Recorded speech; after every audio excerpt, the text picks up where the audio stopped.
Welcome to the Essence of Homeschooling podcast, brought to you by the umbrella school, Start Academy. We empower and equip you to cultivate the authentic homeschool lifestyle where freedom and relationships rule. Have you decided to not go back to school? What will that mean to become a homeschooler? Today, we're going to talk about the mindset that it takes to be a homeschooler. We also know many of you out there have been homeschooling for a long time or even just a year, and you're keeping it going. And we commend you. It is a great thing for your family and for your kids. But we also know sometimes it gets hard. So hopefully, this podcast will also help you and encourage you to stay the course. It's worth it. The first thing that you want to do all the time, every year, is make sure that you're homeschooling legally. You just have to check your state laws because there are some states that require annual reporting, some states that require reporting once when you open your homeschool until it's closed. There are some states that don't require any reporting, but even some of those states, they might have requirements around tracking hours and logging work. So wherever you live, just make sure you're doing it legally. Kim, I direct this to you because you're one who brought kids home from school, right? Not really. I brought myself home from school. Oh, okay, that's fair. Yeah. That's a mindset shift. So can you tell us more about what it's like to be home to do an education? Yes, it really was a huge mindset shift. Absolutely. And even as much as I love the idea of homeschooling and I was all on board, still coming from the classroom, that was just mainly what I already knew. And so I figured, oh, I got this. I just bring it on home and we'll just set up the little desks and the little bulletin boards and have our circle time and it'll all be hunky dory. And it turns out that it's really different. That might work for some people and some kids and their learning styles. And if it does for you, that is totally fine. But generally speaking, a homeschool lifestyle is a little bit more relaxed than that. And I really had to learn that. And fortunately, I had some friends a little bit ahead of me in the game in homeschooling that came alongside me and said, here's the mindset shift that you need to make. It's not school at home is a homeschool lifestyle. And so leaning into that helped me really relax. And not that academics weren't important by any means. We've talked about that a lot, but I think it's just a whole different, the mindset shift is your focus is the freedom to make the education for your own children fit to them and to your lifestyle and to their individual needs. And so that's something that you get to own it. It's your homeschool. It's not something that's directed by anybody else. The publishing company in particular, definitely not them. And so you get to create the vision that you have for your family, your homeschool. That's really hard for most people. Like, I don't think this is a mindset shift that you can do once when you start homeschooling, and you might sort through that and work through it. Because I think the majority of people, we all came out of a school environment, right? There are some second generation homeschoolers, but there's not a lot. I think we're all inclined to start to try to go back to what we knew in school, not because it was comfortable or because we liked it. But I think that sometimes you have to refresh your mindset. Yeah, Do absolutely. I dare Yeah. say on a daily basis sometimes? Like when you're first finding your groove, when you're learning, how long do you think, would you all say it took to find your groove as a homeschooler? Gosh, it changed every year. It definitely got better the closer we got to toward middle school and then high school. But then you have all those different things. Like it's a whole new world when you hit middle school, and then a whole new world again when you hit high school. And we revisited it every year for a while until we thought, no, this is really what we want to do. Just figure it out. But definitely every time I realize this is going sideways, what is happening? Why are we all mad at each other or whatever? Why is this not working? I would realize I was letting the curriculum take control and boss us around. So I had to pull the plug on that and hit the reset button. Can you tell us a little more about that? What did it mean to hit the reset button? Because you still used the curriculum, right? Yes. Typically, yes. Sometimes I might just say, okay, it might be just as simple as this week or even today, we're not going to do the science lesson from the book at the table. We're going to go outside and we're going to do a nature walk with our nature journals. We might hit the reset button that way. In other times, though, it was a little bit bigger than that when I would take a hard look at the book, that whatever we were using or the program we were using, and think, I'm really pushing us so hard to get every single page of this done or every single lesson done. And it's just not necessary, because the idea is overall, we want our kids to, number one, enjoy learning, and number two, learn how to learn what they want to learn later on, right? It was sometimes even bigger than that, where I would look at it and think, wow, I planned for us to do 36 lessons and I really only need to do 27. It can sometimes be something like that as well, either daily or the big picture. I'm definitely not against curriculum. I recommend curriculum all the time, and I try to help people find the best fit for their personal needs. But it's not for everybody or for every child or for every grade level every year. And I think that's really important that parents know that you don't need to have a perfect curriculum for every child, for every single class and grade. You have the freedom to create this lifestyle and to create their educational journey that is specific to them. So a lot of times we hear people talk about, what is an accredited curriculum for my kindergartner. We see that all the time, right? And so, just public service announcement right here. There is no such thing as an accredited curriculum, because accreditation is for a school. So a school might be accredited and they have their curriculum, and that's fine. It's just semantics at that point. But curriculum in and of itself is not accredited. Okay, so let's take that whole kind of idea and just set that aside for the moment. Then go back and look at it. What is out there that's going to be a good fit for your child? And we've talked too about, this is like ultimate DIY, do it yourself freedom lifestyle. And you don't have to ask permission from anybody else to create this perfect scenario, or the best that you can do scenario for your own kids.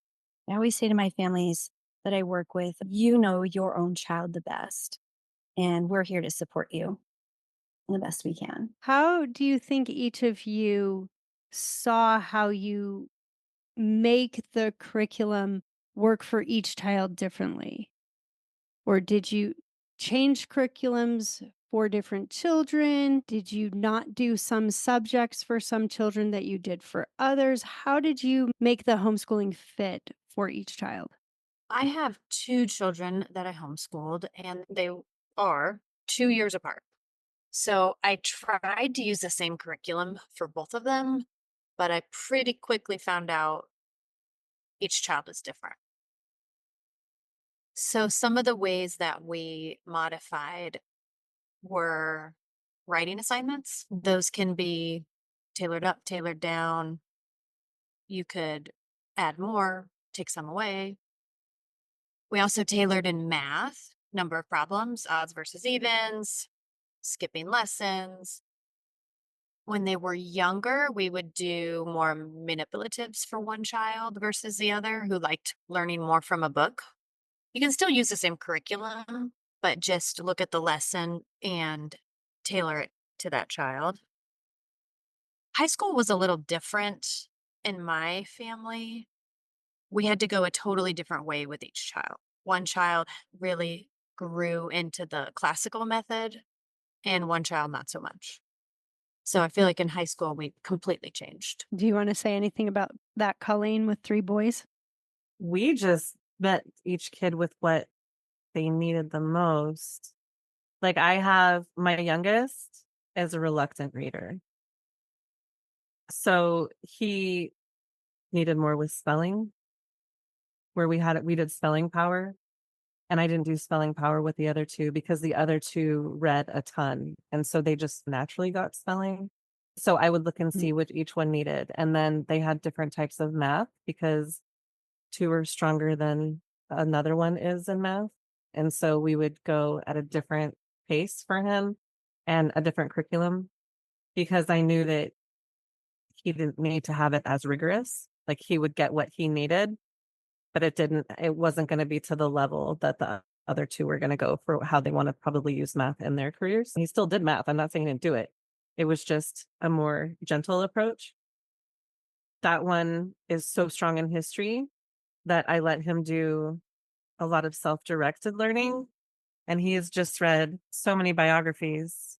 I can't even tell you how much this kid knows about history. It's mind-blowing what he knows and understands. And he started writing his own curriculum for a high school course for teenage boys. And it's all about warriors throughout history and conquering different lands and really cool stuff that teenage boys would love. So one of them, like he can do a lot of self-directed learning, and he talks to me about what he's learning, and we're staying on top of it, and he writes a lot, and that's that kid. The other two kids had no interest in that whatsoever.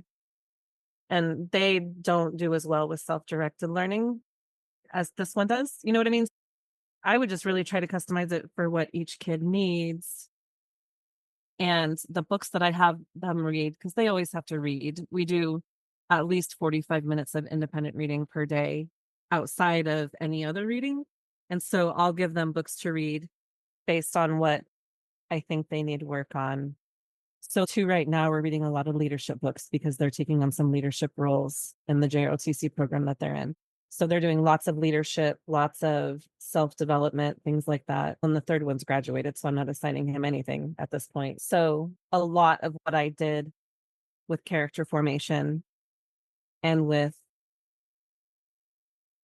I'll just leave it at character formation, was based on the books that I was giving them to read during their independent reading time. And then we do speech and debate. And so with speech and debate, it's a competitive team. So they have to argue and research the resolutions that are given by the league. But for their speeches that they're doing, they're choosing their own topics. And so they have to research a lot. So they're getting a ton through that and then writing.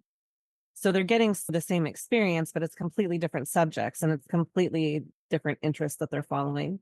I don't know. Is that a sufficient answer for how I customize it? Very helpful because it shows how unique it can be for each kid, right? And how you can make it work for each kid. You don't hold back on the subjects they need, but it also doesn't look like the same system as being in a school setting where you go from classroom to classroom.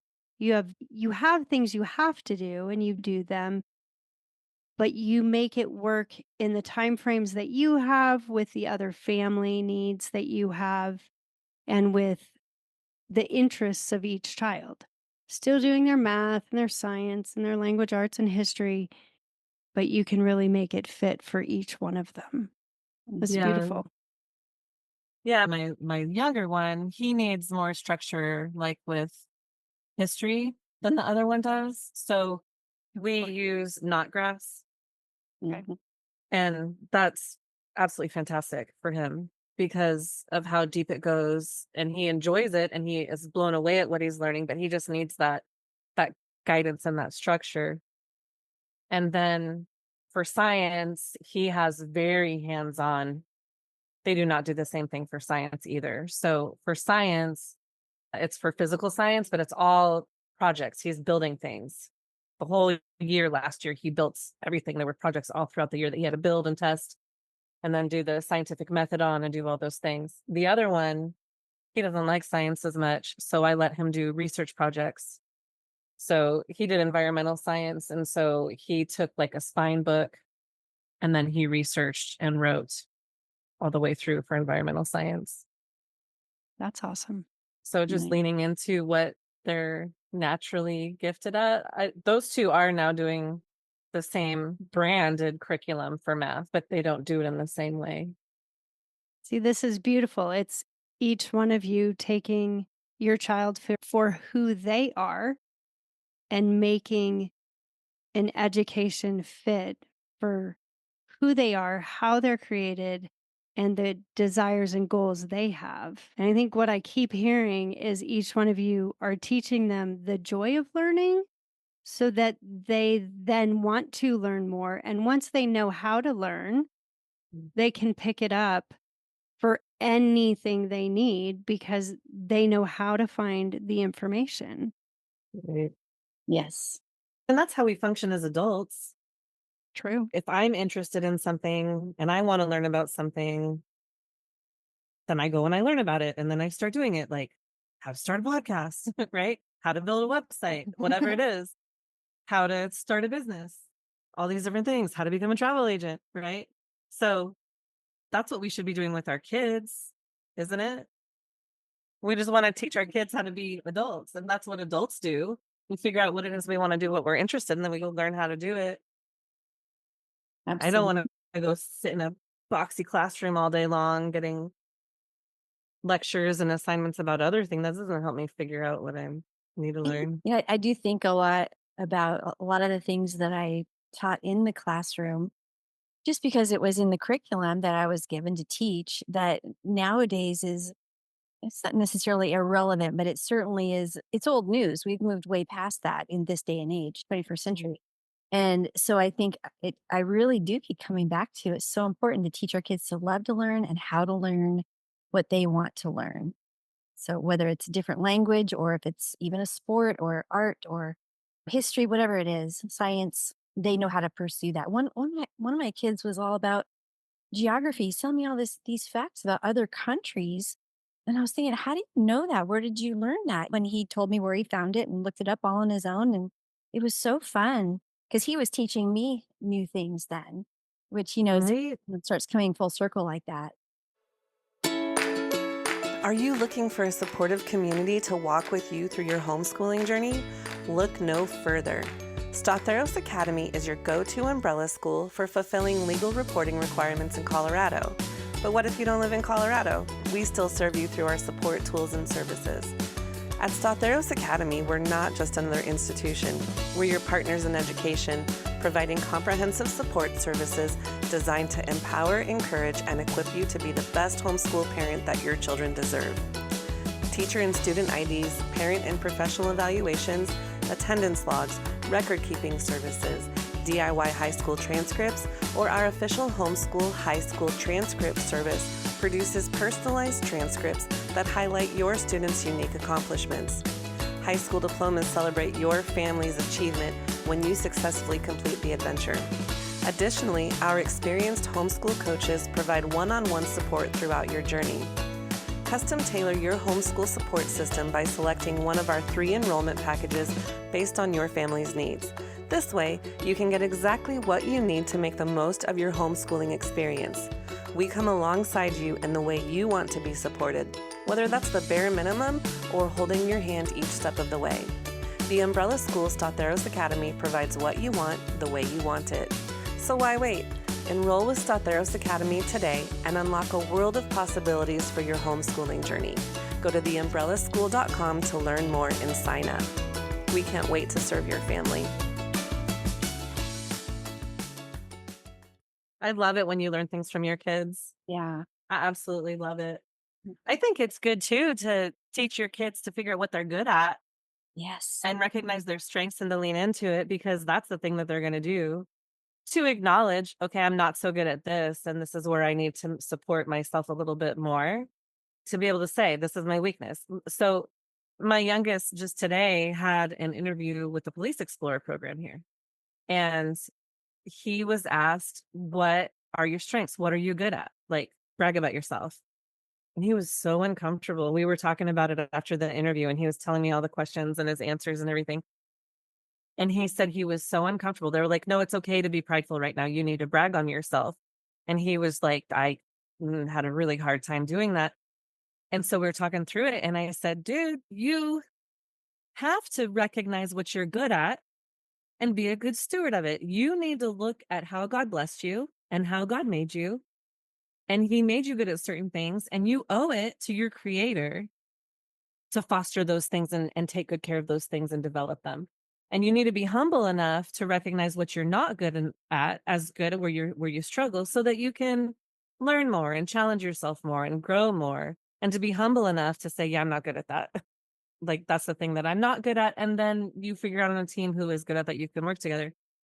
But I was really mad at myself. I was like, how is he 15 years old? He's almost 16 years old. And I haven't had this conversation with him yet about identifying what you're good at. And I thought I had been. I thought I had been teaching. So teach your kids to recognize their strengths, and teach your kids to not be embarrassed or to feel bad about saying, I'm strong at this. and to teach them that it's okay and right to say, I'm not as good in these things, right? We shouldn't be arrogant and act like we're good at everything. Nobody's good at everything. So I think it's important. I think it's helpful. Well And then said. that's how they figure out what they're going to do when they grow up, right? What were they meant to do? What were they created to do? It's going to be something that they're strong in.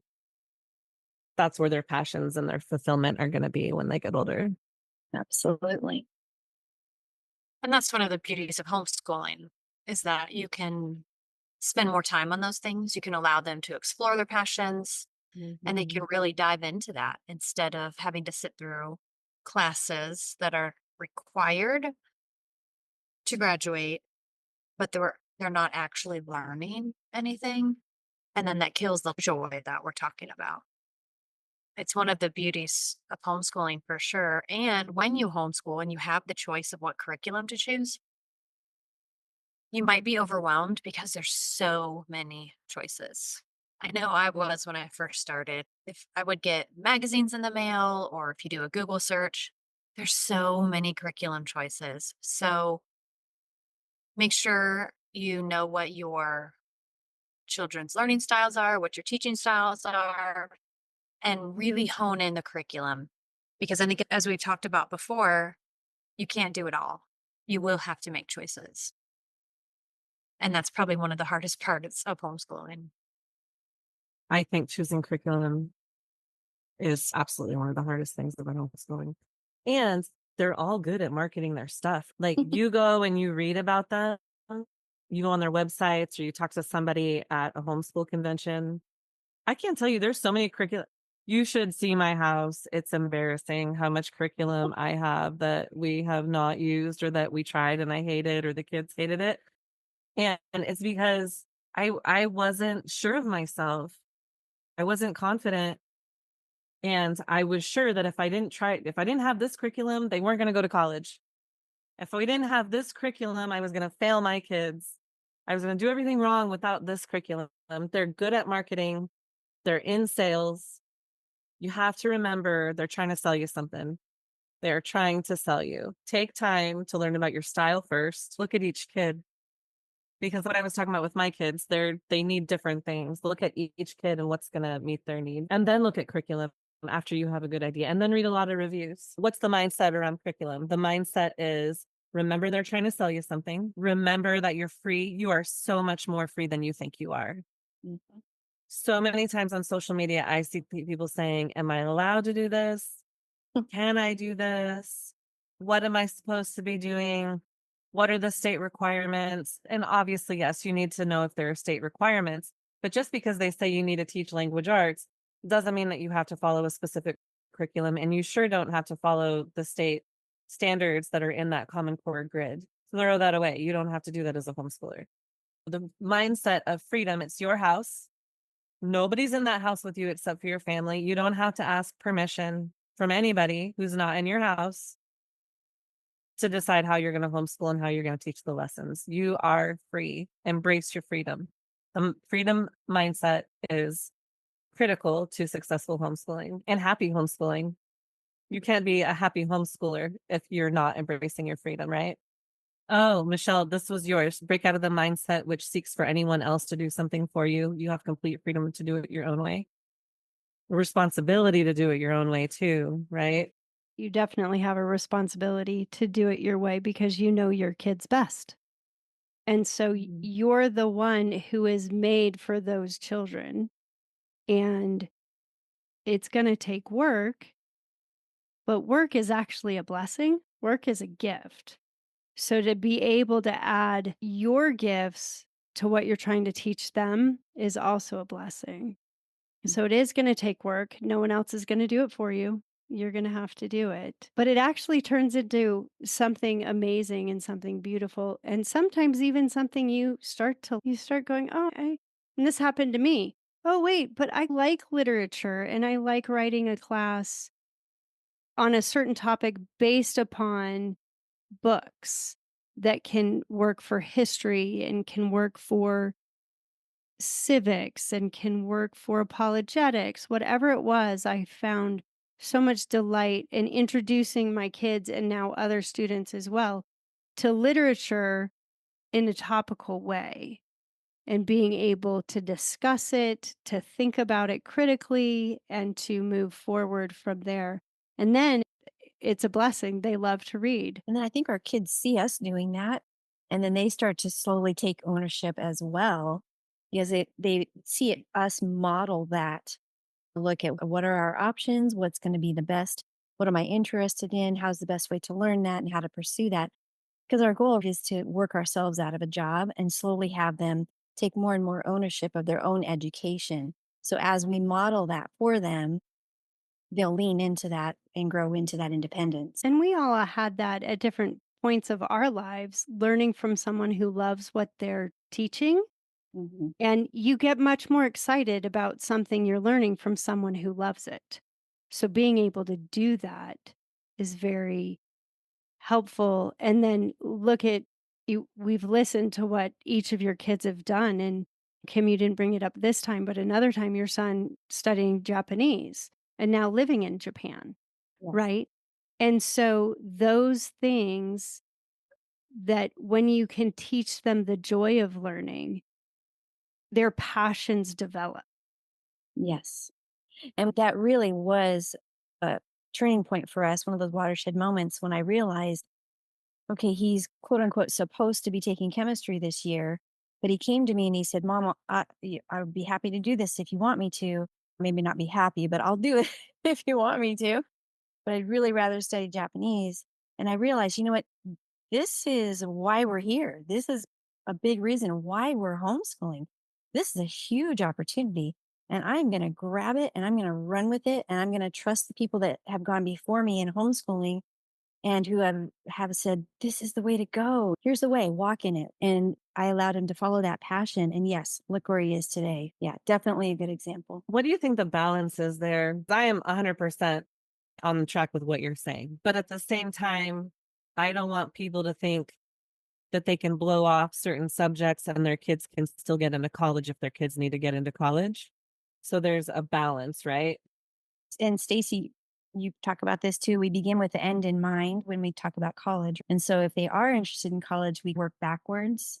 What are they going to be studying there? Is that necessary in high school? My younger guy didn't need to take a language in high school, even though I wanted him to. He even wanted to. We just ran out of time. There just weren't enough hours in the day. His focus was going to be software development. And his college said, you don't need to have French on your transcript, your high school transcript, whatever. So we let that go. So I think when you do that, and my other son that was studying the Japanese, he did need it. So we absolutely did look at requirements that were out there and worked backwards from that. So I think there is certainly a place to follow your passion, but maybe that can walk hand in hand with what you want to do for college. And you can be creative too, right? Right. I'm thinking science courses and what is a college going to want to see on a high school transcript. You can look at, for example, state colleges. You can look at the state colleges in the state where you live and you can see what their admission requirements are. But then you can see what room you have to wiggle around in that too.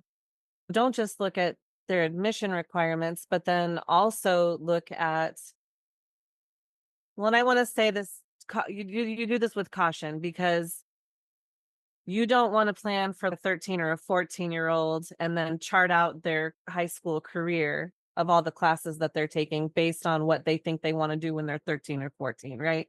You want to make sure that they have some room to change their minds and move around. And you don't want to miss an opportunity and then have them not be able to get into college because they didn't study something that they needed. But at the same time, I think we know our kids well enough. Like I know my kid who loves history, he's never going to have a career in math. I know that. So we're going to make sure that he gets done what he needs to get done in math, but I'm not going to push him to get to calculus. That's not even a thing on the table that we would even consider. I laugh at that, right? Even trigonometry, I laugh at that. There's whatever. If he gets his algebra 2 done, I'm fine. We're not going to even talk about anything else at that point. But you can also look at what you think that they're going to want to do and see what's required for that major itself based on their talents. Exactly. So look at what they're going to do, look at what they're going to need, look at what the minimum is so that you're setting them up for success. like mine who is into history, like I said, so he did environmental science and the whole thing was research and writing. That covers a science credit for the state colleges because it's environmental science. That's one of the things that's on their list on the colleges that we're looking at. That's an acceptable science subject for high school. But is he going to do physics? He's not going to do physics. So you have room to move around and play a little bit while still meeting requirements, but customizing it for your kid. And the beauty with that too, that's if you have kids who have their goal, right? So you get to help them achieve that. But a lot of us have kids who are like, I don't know what I want to do. Part of education is like the salad bar is let's go try this and see if you like this.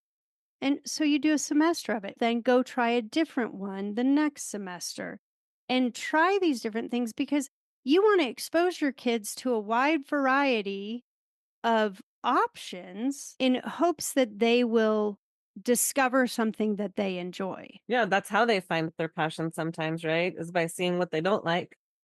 Yeah. Yeah. That too. Yeah. Dating. Yeah, you're not the right one. Hopefully, this conversation has been encouraging to you. Obviously, it's going to take work, it's going to change your entire life because it is a one room schoolhouse in a way, but it's also so much more because you're the one with the freedom to make the choices. You're the one who knows your kids best. You're actually also the one who loves your kids the most. So you're going to want them to succeed, which is going to take some work on your part. And remember, some years are going to be better than others. There are some pretty bad years. But even in the bad, there's such beauty that comes from it. And so it's still full of blessings. And it does take a lot of perseverance. Keep trying. Don't give up on what you've started because this is worth it. You actually have what it takes, and you don't need someone else to do it for you. You are capable. Sure, you may need to find some help along the way. And that's where I often think of homeschooling as requiring grit, goals, and guides. And hopefully, we've been helping guide you, but there are others in your community, in different areas where you are. Enjoy learning from those who are a step ahead of you. A lot of people bring up the idea of making a legacy. And so, this is one of those intentional ways you can leave a legacy of learning and of family togetherness and of confidence. You're going to grow in confidence, and your children are going to grow in confidence because each one of you matter. Each one of your kids matter. And by you taking the time to spend time with your children, you show them that they're worth your time, that they're valuable. And I know my goal has always been, can I raise a house full of friends? Can this become something that our family will be there to support one another through everything? Again, some days are better than others, but I would say homeschooling is always a blessing. And just as another aside, it is an active verb. It is not passive. So we've said before, it takes work, and you're the one who can do it. And you're going to be amazed, like we heard from Colleen and Kim and Stacy, the different ways that their kids have grown and turned their education into something they love and they want to pursue. So enjoy the journey. Thank you for joining us on today's episode. We hope that you enjoyed the conversation and found it insightful. Be sure to check out today's show notes for all applicable links and additional resources. If you liked what you heard, please subscribe, rate, and review our podcast. Your support helps us continue to bring you great content. Until next time, happy homeschooling.